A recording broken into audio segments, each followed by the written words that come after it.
आज जिस फ़िल्म की हम बात करने जा रहे हैं उसका नाम है आंखों देखी। इसका जॉनरा है साइकोलॉजिकल ड्रामा और थोड़ा सा कॉमेडी। इस फिल्म के शुरू में ही माँ ने अपनी बेटी के साथ घर में तमाशा लगाया हुआ है इस बात पे कि बेटी घर कह के गई थी कि मैं कॉलेज जा रही हूँ और वहाँ पे अपने बॉयफ्रेंड के साथ फ़िल्म देखने गई हुई थी। बेटी का नाम है रीटा। अब माँ बेटी के चचा को भी कह रही है कि इसे पूछो कहाँ गई थी और क्यों गई थी ये वो। बेटी कह रही है कि मैं लड़के से प्यार करती हूँ। बेटी के पास ही एक पंडित का बेटा बैठा हुआ है जो कह रहा है कि वो लड़का जो बड़ा गुंडा टाइप है और बदमाश टाइप है और हर 2 दिन बाद पुलिस उसे पकड़ के लेके गई होती है। जिस बात पे माँ कहती है कि तू तो उससे प्यार करती है लेकिन वो देख किस तरह का लड़का है। मतलब माँ का मतलब था कि किसी अच्छे रीज़नेबल लड़के के साथ डेट पे जाए।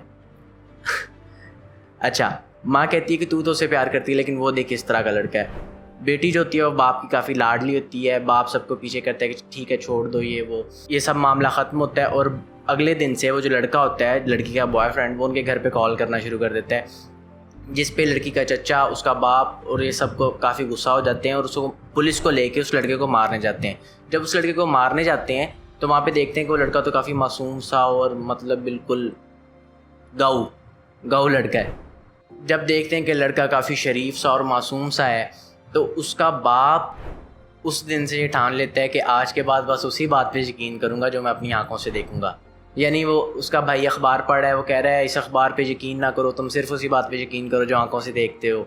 और उसका भतीजा जो है, उसके बाप का भतीजा जो है, वो स्कूल जा रहा था, कह रहा स्कूल में कुछ नहीं पढ़ाते, उस बातों पे यकीन ना किया करो, बस उसी बात पे यकीन करो जो आंखों से देखते हो। मतलब उसका बाप कहता है कि आज के बाद बस उसी बात पे यकीन करूँगा जो आंखों से देखूँगा, क्योंकि ये उसके साथ धोखा हुआ था ना। उसको बता रहे थे कि वो गुंडा लफंगा है और हालांकि असल में वो बहुत मासूम था। अब उसका बाप अपनी जॉब पे जाता है। जॉब वो कर रहा होता है, टिकट्स बेचता है एयरप्लेन की।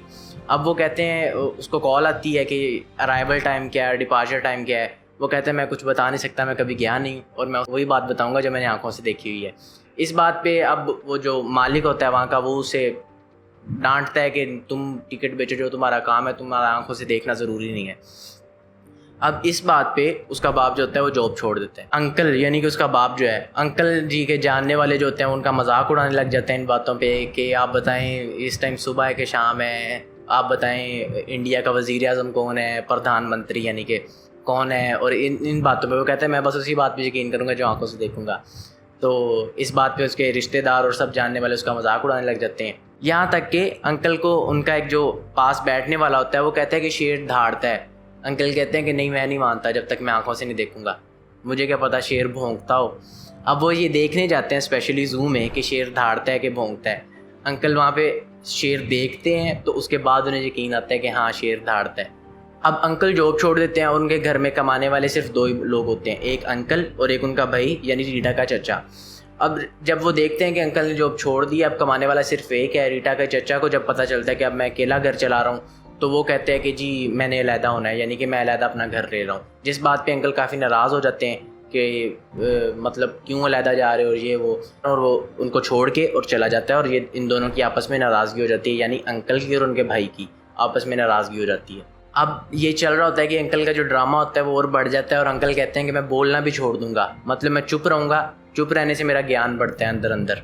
तो अब अंकल ने बोलना भी छोड़ दिया है।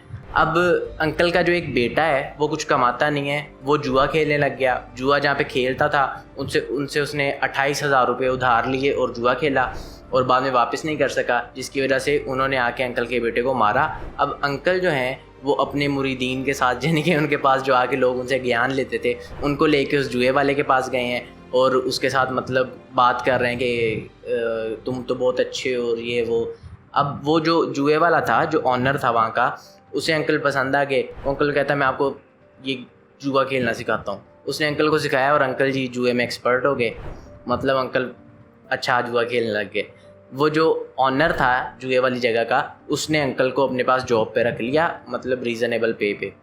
अब अंकल वहाँ पे जॉब करने लगे जुए वाले के पास। अब ये चल रहा था कि अंकल ने अपनी बेटी की यानी रीटा की उसके बॉयफ्रेंड के साथ शादी रख दी। शादी चल रही थी, चचा के साथ नाराज़गी थी। अंकल कहते मैं इसको बुलाने नहीं जाऊँगा, ये सब कुछ चलता रहा। अब अंकल उसको बुलाने गए, उसको इन्वाइट किया, चचा आए हैं। जब चचा आ गए हैं तो एकदम से एक इमोशनल सा सीन आया है। अंकल ने चचा को जप्पी डाली है और मतलब सुलह हो गई उनकी आपस में। फिर से वो जो भाईचारा था वो फिर से दोबारा से स्टार्ट हो गया।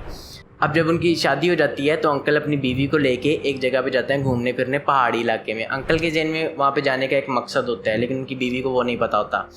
अब उनकी बीवी सो रही होती है और अंकल सुबह सुबह उठते हैं और कहते हैं कि हमने आज तक सुना ही है कि इंसान उड़ता नहीं है, तो मैं देखना चाहता हूँ और ट्राई करना चाहता हूँ कि इंसान उड़ता है कि नहीं। अब अंकल वो ट्राई करने के लिए पहाड़ के किनारे पे जाके खड़े हो गए और उनका इरादा है कि वहाँ से छलांग लगाएंगे और देखेंगे कि इंसान उड़ सकता है कि नहीं। और इससे आगे क्या हुआ, अगर अभी तक आपको मूवी इंटरेस्टिंग लग रही है तो ये आप जाके देख सकते हैं, क्योंकि ये मूवी जो है ये स्पेसिफिक ऑडियंस के लिए, ये वैसे बॉलीवुड की मूवी है और ये फ्लॉप मूवी है, लेकिन मुझे देखने में अच्छी लगी थी इसलिए मैं आप सबको बता रहा हूँ। और बहुत सारे लोगों ने नहीं देखी हुई। जितना अंडररेट इस मूवी को किया गया है ये उतनी बुरी मूवी है नहीं। हाँ, प्रोडक्शन वाली साइड से प्रोडक्शन इतनी कोई ख़ास नहीं है, बस एवरेज सी प्रोडक्शन है, लेकिन अगर स्टोरी की बात की जाए तो वो रीज़नेबल है एक स्पेसिफिक ऑडियंस के लिए। ये नेटफ्लिक्स पे भी अवेलेबल है, आप नेटफ्लिक्स से भी देख सकते हैं। अगर आपको मेरा कंटेंट पसंद आ रहा है तो मेरे चैनल को सब्सक्राइब कर सकते हैं। अगर आप कोई सजेशंस हैं वो मुझे कमेंट सेक्शन में बता सकते हैं। मेरा इंस्टाग्राम का लिंक नीचे डिस्क्रिप्शन में, मुझे इंस्टाग्राम पे बता सकते हैं। अगली वीडियो में मिलते हैं अगली फिल्म के साथ। अल्लाह हाफिज़।